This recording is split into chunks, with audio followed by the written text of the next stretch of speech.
Hello students, number system chapter से start करते हैं हम लोग और ग्रुप डी को टारगेट करके हम लोग चलते हैं। सेट नंबर 1 से स्टार्ट करते हैं और डीपली सॉल्यूशन मिलेगा आपको चैप्टर वाइज, जिससे आप लोगों को एक एक कंसेप्ट क्लियर रहेंगे जो आपको पेपर में काफ़ी हेल्पफुल होंगे।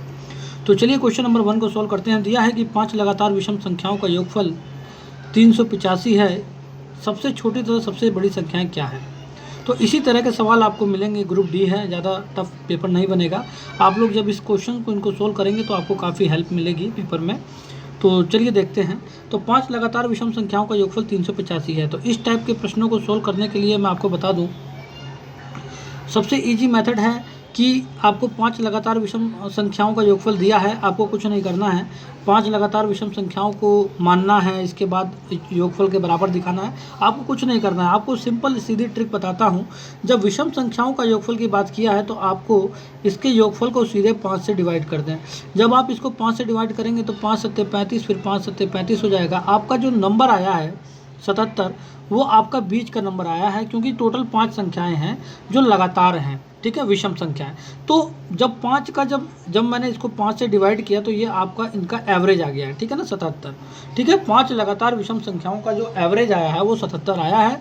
यहाँ से अगर मैं बात करूँ तो ये जो संख्या इससे पहले वाली होगी विषम, वो 75 होगी, और इससे पहले वाली 73 होगी। इसके बाद की 77 के बाद 79 होगी, और इसके बाद की 81 होगी। तो ये संख्या आपकी सबसे पहली वाली संख्या है और सबसे बाद की संख्या 81 है। तो पूछ रहा है कि सबसे छोटी तथा सबसे बड़ी संख्या क्या है। तो इसकी सबसे छोटी संख्या जो होगी वो 73 होगी और सबसे बड़ी संख्या 81 होगी, जो इसमें आपका आंसर नहीं है। तो इसका मतलब इसका ऑप्शन नंबर डी आंसर है, इनमें से कोई नहीं। तो उम्मीद करता हूँ आपको काफ़ी इजी तरीके से क्वेश्चन समझ में आ गया होगा। वेरी वेरी इंपॉर्टेंट क्वेश्चन है, ध्यान रखिएगा। 5 लगातार विषम संख्याओं का योगफल दिया है। अगर इस टाइप का क्वेश्चन देता है, जितने संख्याओं की बात करेगा उससे आपको डिवाइड कर देना है, आपका एवरेज निकल जाएगा बीच वाली संख्या। ध्यान रखिएगा। ऐसे ही सम संख्याओं का भी प्रश्न आता है, वो मैं आपको नेक्स्ट बताऊंगा। तो चलिए देखते हैं नेक्स्ट क्वेश्चन को। नेक्स्ट क्वेश्चन में दिया है कि यदि एक भिन्न का हर अंश से 5 अधिक है, यदि भिन्न के अंश में 7 जोड़ दिया जाए तो भिन्न 8/7 हो जाता है। मूल भिन्न क्या है? वेरी वेरी इंपॉर्टेंट क्वेश्चन है भिन्न का। देखिए, इसमें कहता है कि एक भिन्न का हर अंश से 5 अधिक है। मान लेते हैं अगर किसी भिन्न का अगर अंश अगर x है, ठीक है, तो उसका भिन्न जो है वो बटे में होता है, और उसका जो हर है वो अंश से 5 अधिक है। तो अंश से अगर 5 अधिक है तो मैंने अंश से 5 अधिक हर को कर दिया। तो कहता है यदि भिन्न के अंश में 7 जोड़ दिया जाए तो भिन्न 8/7 हो जाता है। बहुत ही इंपॉर्टेंट, इसको अच्छे से समझिएगा।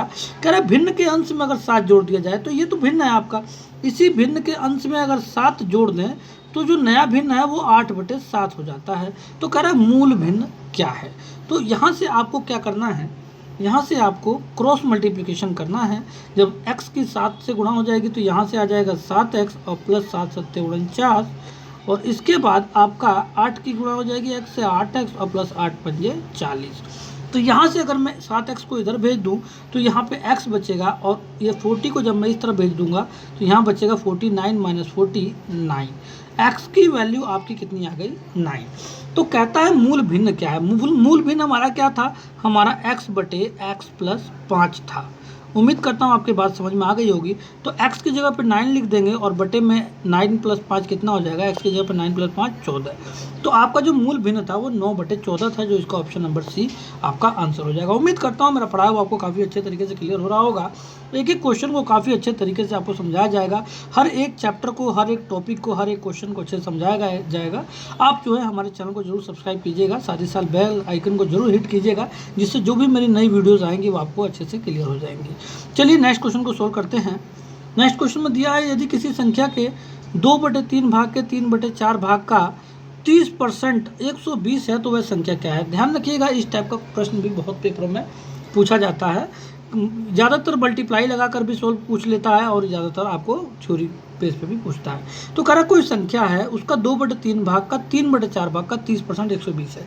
तो संख्या तो हमें पता नहीं है, मान लिया वो संख्या x है, उसका 2/3 भाग हमें करना है। लो, मैंने इस संख्या का 2/3 भाग कर दिया। फिर कह रहा है उसी का फिर 3/4 भाग करना है, उसी संख्या का मैंने इसका 3/4 भाग भी कर दिया। और कह रहा है उसी संख्या का 30% 120 है। तो इस संख्या का 2/3 भाग का 3/4 भाग का 30% मतलब 30/100 100, वो किसके बराबर है? 120 के बराबर है। तो कह रहा है वह संख्या क्या है। तो यहाँ से हमें सॉल्यूशन करके, कैलकुलेशन करके आपको x की वैल्यू फाइंड आउट करनी है, वो संख्या आपको फाइंड आउट हो जाएगी। तो यहाँ देखिए 3 से 3 कैंसिल आउट हो जाएगा, 2 2 जा 4 हो जाएगा, और यहाँ 0 से 0 कैंसिल आउट हो जाएगा, और यहाँ पे आपका बचेगा x इज इक्वल टू 120 आपका इधर है, और 2 की मल्टीप्लाई 10 से करेंगे, 2 10 20, 20 की इधर आ जाएगा मल्टीप्लाई में, और अपोन में ये 3 आ जाएगा। तो अगर मैं 3 से डिवाइड करता हूँ तो 3 4 जा 12, 40 हो जाएगा, और 40 के 20 से मल्टीप्लाई कर दूंगा तो कितना आ जाएगा? 800।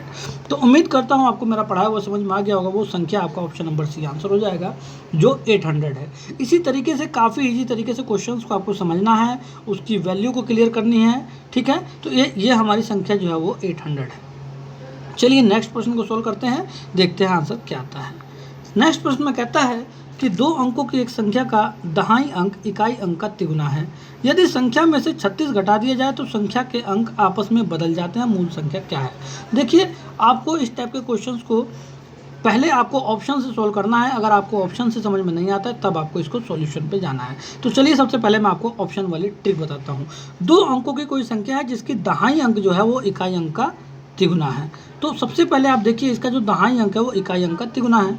तो इसका इकाई अंक क्या है? 2, और इसका दहाई अंक 2 का तिगुना कितना हो जाएगा? 6, है ना। एक संख्या तो ये हो गई। इसके बाद यहाँ देखिए, इसका दहाई अंक जो है इकाई अंक का तिगुना है, नहीं, गलत है। यहाँ पे देखिए इसका तिगुना है, नहीं, गलत है। यहाँ देखिए ये तिगुना है, इसका दहाई अंक इकाई अंक का तिगुना है। इसका मतलब 2 क्वेश्चन जो है हमारे, ये दोनों तो गलत हो गए, लेकिन इन दोनों में हमें कन्फ्यूजन आ गया। अब हमें करना क्या है? कह रहा है कि यदि संख्या में से 36 घटा दिया जाए तो संख्या के अंक आपस में बदल जाते हैं। अगर मैं इसमें से 36 घटा दूँ, 62 में से अगर मैं 36 घटा दूँ तो मेरा बचेगा कितना? 6, और यहाँ पे आपका बचेगा यहाँ बचेगा 26।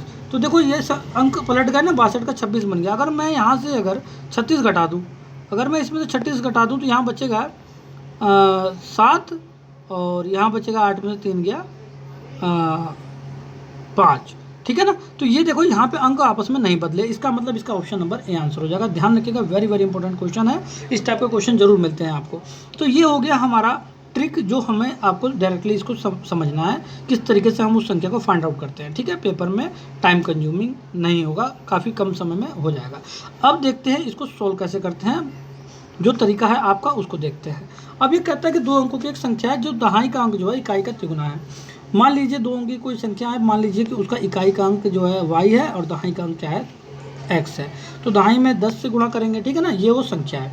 करें कि यदि संख्या में 36 घटा दिया जाए तो संख्या के अंक आपस में बदल जाएंगे। देखो, संख्या के अंक बदलेंगे तो क्या होगा? जो दहाई का अंक है वो तो इकाई की जगह पे आ जाएगा, और इकाई का अंक है वो दहाई की जगह पे आ गया। दहाई की जगह पे इकाई का अंक आ गया, और दहाई का अंक इकाई की जगह पे। अब कह रहे हैं संख्या में से जब 36 घटाएंगे तब, तो ये जो संख्या मूल संख्या थी उसमें से मैंने 36 घटा दिया तो इसके अंक बदल गए। तो मूल संख्या क्या है? तो यहाँ से देखो, पहली जो कंडीशन थी 2 अंकों की संख्या का दहाई का अंक इकाई का तिगुना है। तो देखो, इसका दहाई का अंक हमने क्या माना था? हमने x माना था। तो जो x है वो 3 गुना है किसके? y के। तो मतलब 3 y के बराबर, मतलब y का 3 गुना कर दिया ना मैंने, तभी तो x के बराबर होगा। तो जहाँ भी x है वहाँ पे हमें क्या रखना है? 3y। तो यहाँ पे देखो ये हो जाएगा 3y, जब रखेंगे तो ये हो जाएगा 30y, ठीक है। इसके बाद जो है प्लस y हमारा एज इट इज़ रहेगा माइनस के 36 और बराबर, फिर यहाँ पे y तो हमारा एज इट इज़ रहेगा, और प्लस x की जगह पे क्या रखना है हमें? 3y। तो यहाँ पे देखिए ये हो जाएगा 31y, और यहाँ हो जाएगा कितना? ये हो जाएगा आपका ये 13y, ठीक है। तो 31y माइनस 13y बराबर 36 हमारा उधर चला जाएगा, ठीक है। तो हमारा बचेगा 11 में से 3 गया 8, ठीक है, और यहाँ बचेगा आपका 2 में से गया 1, 18y बराबर 36, ठीक है। तो 18y बराबर 36 आ गया। अगर 18 दूनी 36 हो जाता है, y की वैल्यू कितनी आ गई हमारी? y की वैल्यू, एक सेकेंड, y की वैल्यू हमारी 2 आ गई। तो y की वैल्यू अगर 2 आ गई, इसका मतलब y हमारा क्या था? वो था हमारा कौन सा? इकाई का अंक। तो इकाई का अंक 2 आ गया है, और दहाई का अंक कैसे निकल जाएगा हमें पता ही है। यहाँ पे x की जगह पे वैल्यू पुट कर देंगे, ठीक है ना। y की वैल्यू 2 आ जाएगी, यहाँ पे 2 रखेंगे तो 3 दूनी क्या हो जाएगा? 6, तो x की वैल्यू 6 आ जाएगी। तो हमारा ऑप्शन नंबर ए आंसर हो जाएगा। उम्मीद करता हूँ आपको मेरा पढ़ाया वो काफ़ी ईजी तरीके से समझ में आ गया होगा। काफ़ी ईजी क्वेश्चन था। चलिए इसका नेक्स्ट क्वेश्चन देखते हैं, क्वेश्चन नंबर 5। क्वेश्चन नंबर 5 को हम देखते हैं। क्वेश्चन नंबर 5 जो है आपका उसको देखते हैं। क्वेश्चन नंबर 5 में दिया है कि 2 अंकों की एक संख्या के दो अंकों की एक संख्या अंकों के योग का 3 गुना है। कोई 2 अंकों की संख्या है, वो अंकों के योग का तिगुना है। यदि इस संख्या के दोनों अंकों में 2 जोड़ दिया जाए तो प्राप्त संख्या अपने अंकों के योग के 4 गुना से 3 कम हो जाता है। बहुत ही इंपॉर्टेंट क्वेश्चन है। इसमें क्या कहता है कि 2 अंकों की संख्या अंकों के योग का 3 गुना है, ठीक है। यदि संख्या के दोनों अंकों में 2 जोड़ दिया जाए तो प्राप्त संख्या अपने अंकों के योग के 4 गुना से 3 कम हो जाता है। तो मूल संख्या क्या है? काफ़ी कंफ्यूजन वाला क्वेश्चन है। क्वेश्चन में कुछ नहीं है, काफ़ी इजी क्वेश्चन है। देखिए क्या होता है, कह रहा है कोई 2 संख्या है, उसके वो अपने अंकों के योग का 3 गुना है। देखो यहाँ पे देखो 7 और 2 कितने हो गए? 9। तो 9 तिया 27, इसका मतलब अंकों के योग का 3 गुना है। यस, ठीक है ना। एक क्वेश्चन तो ये हो गया। अब यहाँ देखो ये 3 और 2 5, इनका योग 5 हो गया। क्या 5 का 3 गुना है 32? नहीं। ये देखो यहाँ पे ये अंकों का योग कितना है? 9, ठीक है। 9 का 3 गुना है ये तो 2 गुना होगा। 3 गुना तो होगा नहीं भाई, 9 का 3 गुना कहाँ होगा? तो इसका मतलब इनमें से कोई नहीं। तो इसका मतलब हो सकता है या तो इसका आंसर ए होगा या तो इनमें से कोई नहीं होगा। वैसे तो यही आंसर आपका हो जाएगा। ऐसे में आपको डायरेक्ट ए पे आंसर टिक कर देना है। अब मैं इसको सॉल्यूशन करके बताता हूँ कि ये होगा कैसे सोल्व। वैसे आपको मैं बता दूँ तो इस टाइप के क्वेश्चन को ध्यान रखिएगा। ज़्यादातर जो क्वेश्चन होते हैं ये संख्याओं को फाइंड करने वाली मूल संख्या क्या है, ऐसे क्वेश्चंस को पहले आपको ऑप्शन से ही सॉल्व करना है। ये टाइम कंज्यूमिंग हो जाते हैं, इसलिए आपको डायरेक्टली सॉल्व करना है ऑप्शन देख के, ठीक है। आप लोग जो है इसको सॉल्व करके मुझे बताइएगा। अगर आपसे नहीं होगा तो मुझे बताइएगा, मैं सॉल्व करके आपको बता दूंगा। Okay students.